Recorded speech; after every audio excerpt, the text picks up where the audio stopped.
kohës e tjerë, kam përshtypjen që me sot protesta mundet marrë në një formë gati permanente.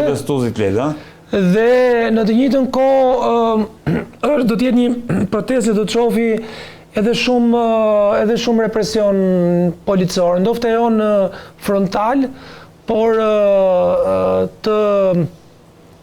të piketuar, ndaj individualizuar, ndaj njerëzve që perceptohen si organizuesit e protestës.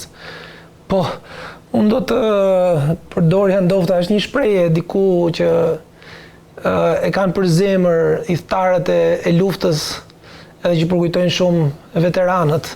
Diku aty ke Pazari Ri ka qenë një monument i cili është prish gjatë periudhës bashkisë administrimit të Reon Velis. Ka qenë monumenti i përkujtimit të shoqërishmit, i varur më duket se nga fashistët në vitin 43, i cili thoshte, edhe citimi është, rinia shqiptare është si filizat e barita që sado që ti presësh prap do lindin. Dhe kam përshtypjen që sot është hetur fare e kësaj proteste permanente. Sot është hedhur fare. Sot besoj, sot ka zënë më saktë bari i protestës permanente. Pas 30 ditëve protestë paqësore, duhet thënë. Pas 30 ditë protestë paqësore, protestë që mundet të eskalojë në konflikt me policinë, por jo konflikte kam përshtypjen drejt për drejtë, sa konflikte më tepër të kufizuara. Do përdoren gjitha elementet nga policia dhe kemi parë edhe këto ditë që mua më zhdukur si një lloj ri aktualizimi i viteve fund viteve 60, fillim viteve 70 me dacebaut e famshme me Fletrufet. Nga ana e kryeministrit, me përpjekjen për të degraduar dhe për të bërë objektin çimi publik individëve të veçantë. Edhe shumë interesante mënyra e ligjërimit, pavarësisht reagimeve. Reagimet janë shumë pozitive për ata që tentohen të linçohen, dhe nuk kam parë një reagime, një mure aq të pista, aq të ngarkuara me mlef nga ana e njerëzve, mbysin gati zërat e patronazhistëve ose të njerëzve që e duan ose e përkrajnë aksionin e qeverisë. Dhe është një situatë shumë interesante, sepse ndërkohë që kryeministri akuzon për papërshtatshmëri, për moral, për precedent penal individ që cilët kanë folur në protest, nuk besoj që në historinë e pas komunizmit, në historinë e pluripartitizmit shqiptar, të ketë pas një parti që ka qenë aq shumë e votuar në burgje të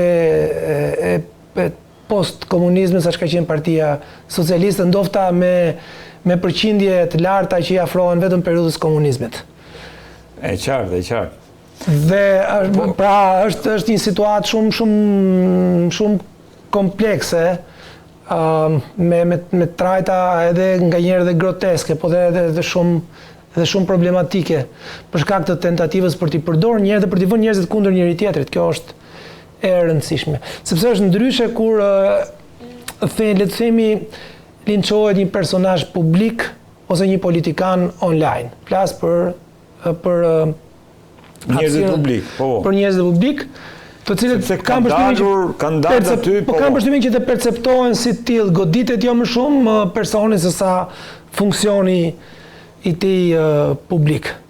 Edhe pse natyrisht nuk duhet të ishte kështu, por kam përshtypjen edhe ai kazani i madh i plerave është në funksionin simbolik, godet pozicionin jo individin e veçantë. Dhe ndërkohë që nga ana e qeverisë ose nga ana e segmenteve deputetëve ndryshëm qeverisë pëluhet me këtë idenë e vendosjes së njerëzve kundër njëri tjetrit, e një mënyrë për të individualizuar persona që i merren në protest në mënyrë që këto të kthehen edhe në objekte të një lloji linçimi tjetër publik. Gjithsesi, çfarë mund të themi për këtë moment, se kemi parë në rrjetet sociale, po na janë dukur të sajuara kështu me AI, këto janë në fakt kemi mbritur në një moment ku shqiptarët po rebelohen dhe po kërkojnë le të themi të gjithë tranzicionin politik 36 vjeçar ta fusin atë koshin. Ai është ai koshi është simbol i fortë, është simbol le të themi deri diku i tolerueshëm, edhe pse mundet që të hyjnë si thosh në atë idenë me AI kemi parë fizikisht politikanët brenda aty, ëh? Patjetër, ka një mesazh shumë të fortë. Unë kam përshtypjen që kjo është një skenë, është shumë e ngjashme me një skenë tjetër e cila nuk është komentuar fort, por që u anashkalua nga jetëgjatësia dhe se thosh vrulli protestës. Ka qenë momenti kur protestuesit hynë zinxhirin e parë të policëve në urën që çonte nga drejt kryeministrisë, ditën që ka qenë ndeshja mes Izraelit dhe Shqipërisë, e cila mu tentu të përdoreshe diku edhe në një logjik të derivimit ose drejtimit protestës drejt një lloj antisemitizmi, edhe pse nuk pati asnjë reagim të tillë. Ai ka qenë moment shumë i fortë, bile edhe më i fortë se sa ky. Dhe kam përshtypjen që ai moment e tuti dhe policin që të reagonte më tutje. Për shembull, në cilin do protest ka pas një kordon policësh përpara kryeministrisë, një perimetër, i cili këtë radhë nuk është respektuar. Bile njerëzit kanë pas më të lehtë ulen shkallët e kryeministrisë këto ditë, se sa që ka në ditë normale, ku ka zakonisht në një policë vetëm që ruan fasadën e kryeministrisë. Klejt, regjia, ato momentet e arrestimit të ish luftëtarit UÇK-s, komandantit Dritan Goxhej. Klejt, këtë moment si e vlerëson? Duhet ta dim që Dritan Goxhej me dashjen apo pa dashjen e tij, me vullnetin apo pa vullnetin e tij, është kthyer në një lloj simboli. Unë e kam patur këtu, madje sot e pritja, domethënë kishte ditën që do vinte në emision, kishte premtuar që do vinte. Si e vlerëson këtë moment? Kjo është një moment i eskalimit dhe i fazë re në protest. A nuk e din ata që thash Dritani është kthyer me dashjen apo pa dashjen në një simbol të kësaj proteste dhe arrestimi i Goxhejt? Unë do t'i mbetem pak fjalëve të Dritanit, që mund të kishte qenë kushdo që mund të kishte lexuar ato pika dhe ato programi. Ka qenë ulur aty dhe kam përshtypjen që kjo protest dhe prandaj ta mora atë metaforën e barit, sepse nuk e ka të vështirë që të prodhoj një figurë qendrore. Mund të prodhoj simbolet e shtypjes, siç ka prodhu tashti Dritanin ose disa të tjerë. Por kjo protest do t'i prodhoj simbolet e shtypjes. Do të kemi pak a shumë simbolet e shtypjes janë edhe përcaktuar si viktima të paracaktuara si të tillë. Paracakton kryeministri me postimet e tij, paracakton kryeministri bile në studiot ndryshme televizive. Është përmend edhe përdorimi, është habitshme se si mund të përdoret për shembull agjencitë e informacionit shtetëror për informim mbi individ caktuar dhe survejim. Ku ka ndodhur kjo? Dhe po ndodh në Shqipëri. Janë gjithë informacionet që vijnë nga shërbimet inteligjente shqiptare që nuk merren me rreziqet ndërkombëtare që i kanosen Shqipërisë, agjenturat e huaja etj, por natyrisht survejojnë dhe survejojnë qytetarët shqiptar. Po ta vesh re mënyra se si artikulohet kryeministri, gjua e pushtetit administrativ dhe informacionit e arkivës që ka, është një gjuhë që e kemi parë në përdorim në gjyqjet që i bëheshin sidomos zyrtarëve të regjimit, gjyqjet e mbyllura, po sot gjyqi është i hapur. Leximi i si thosh kurrikulumit penal të një individi natyrisht pa marr parasysh se krimet apo çfarë ka bërë etj. Po.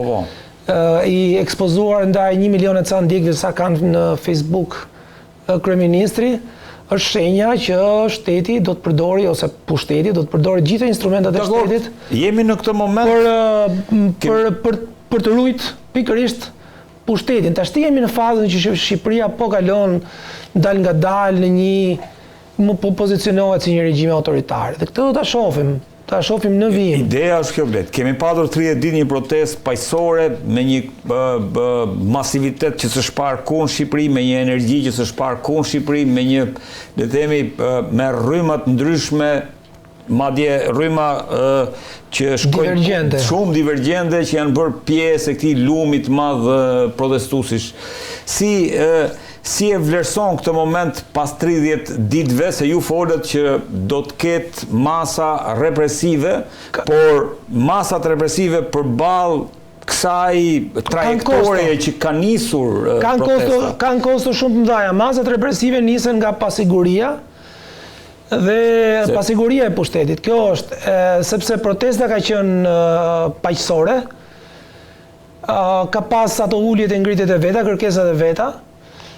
Dhe është një protestë shumë normale për një vend demokratik. Fillon edhe bëhet anormale në momentin që pushteti e ndjen veten të kërcënuar.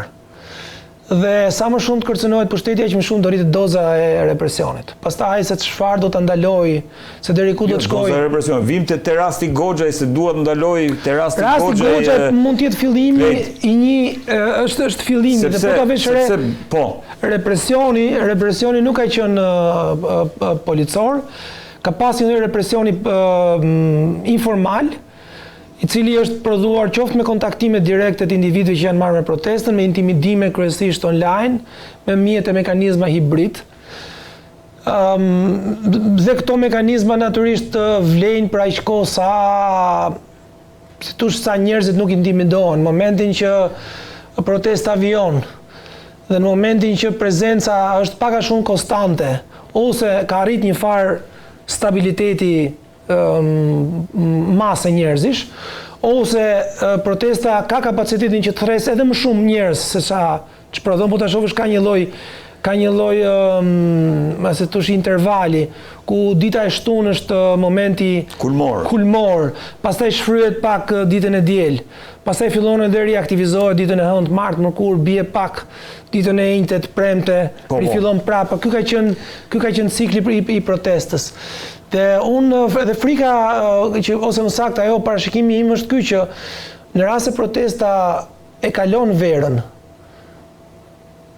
çfarë do ndodhi në shtator? Në kohën kur pjesa më e madhe e njerëzve janë në Tiranë, kur se thosh Tirana bëhet më i kthehet ritmit të punës, dhe në ato momente mundësia për të mbledhur njerëz do të jetë akoma edhe më e madhe. Dhe kjo është, kam përshtypjen, frika e qeverisë sot, është që mund të kalojmë në një skenar i cili ripërsërit atë të Serbisë, po me një ndryshim shumë të madh. Mjetet që ekzistojnë për të bërë presion qeverisë shqiptare të huaja, flas këtu për segmentet të Bashkimit Evropian brenda parlamentit, shtete të ndryshme, janë shumë të mëdha se sa ato që ekzistojnë sot për të bërë presion Serbisë, për të pranuar ose për të gjetur një lloj rrugëzgjidhje për mbi problemin e protestave. Dhe kam përshtypjen që po kërkohet me ngulm që para që deri në që këtë muaj protesta të fiket, me idenë që mund të mos ndizet prapë në shtator, sepse po ta thash po e kaloj këtë vit, po e kaloj verën, atëherë në shtator mund të ndizet si më e fortë.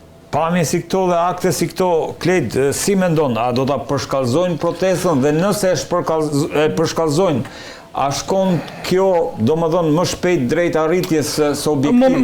Momenti për shkallëzimit këtu është gjetë një moment gati shumë banal në arrestimin e Dritanit, sepse numri protestuesve aty mund të ketë qenë rreth 200 persona, nuk ishte në një numër shumë i madh. Pse gjithmonë tek Dritani Klejt, sepse paktën prej momentit ku patëm atë një 2-3 ditë është psikoza që se ka do ta pushteti. vendos kjo qeveri gjithmonë fokusin, projeksionin tek Dritani si po sepse ka pamundur të mendoj që kjo është një protestë e cila ushqehet nga vetë shoqëria. E ka të pamundur ta mendoj. Nuk e mendon dot. Nuk e mendon dot, sepse qeveria shqiptare nuk e mendon dot. Nuk e ka konceptin e shoqërisë, as shoqërisë civile, ose ka një koncept ndryshe të shoqërisë. Ka një koncept të një organizmi i cili funksionon me është një lloj federate organizatash, e cila mblidhet dhe shpërndahet në cilin do moment që kërkon interesi i qeverisë. Në të njëjtën kohë mendon që është një shoqëri shumë e fragmentuar dhe e penetruar nga pushteti, me patronazhistët, me grupet kriminale, me raportet që ka me segmentet të sektorit prodhues apo industrial, me interesat vogla, me halle të përditshme me të cilat njerëzit përballen, sepse ekziston edhe një lloj ideje shumë banale nëpërmjet cilës dikush që mvishet me pushtet, pavarësisht se mund të korruptohet apo jo, e lan mëkatin e tij nëpërmjet përpjekjes për të ndërtuar një lloj ambienti gati klientelar, duke i zgjidh hallet e njerëzve, por ato hallet njerëzve nuk janë halle të jashtëzakonshme. Janë halle të zakonshme që në një mirë funksionim të administratës publike, në një mirë funksionim të gjitha hallkave të shtetit, ato as nuk do ekzistonin. Ky raport i ngushtë debil që edhe një lloj krekosje gomareske që kanë shpeshherë deputetët, të cilët i bien me telefon zgjedhësve dhe i hapin telefonin çdo lloj zgjedhësi. Në zgjidhjen e këtyre halleve të vogla nuk është gjë tjetër vetë se simptoma që na tregon se sa i kalbur është vetë pushteti. Dhe kjo është vizioni që ka qeveria. Që nuk e mendon që kjo nuk e mendon rezistencën, nuk e mendon rezistencën, e beson që është e ka ndërtuar, po e ndërton dhe kërkon ta ndërtojë. Unë po shoh për shembull një reagim shumë banal, grotesk, banal, shpeshherë dhe shumë jo fort njerëzor në kuptimin e mënyrës se si në mbështetësit e kryeministra apo të Partisë Socialiste, tifozët e faqeve të ministrave që bëjnë postimet reagojnë ndaj protestuesve. Krejt, po duhet thënë që përzgjedhja e Dritanit u shoqërua më pas me shpalljen non grata të Iqbalit, se Dritani u prezantua nga kryeministri si mbështetës i Iranit, nga Taulant Balla gjithashtu, më pas kemi pas një akt për atë zonjën Iqbale Huduti që e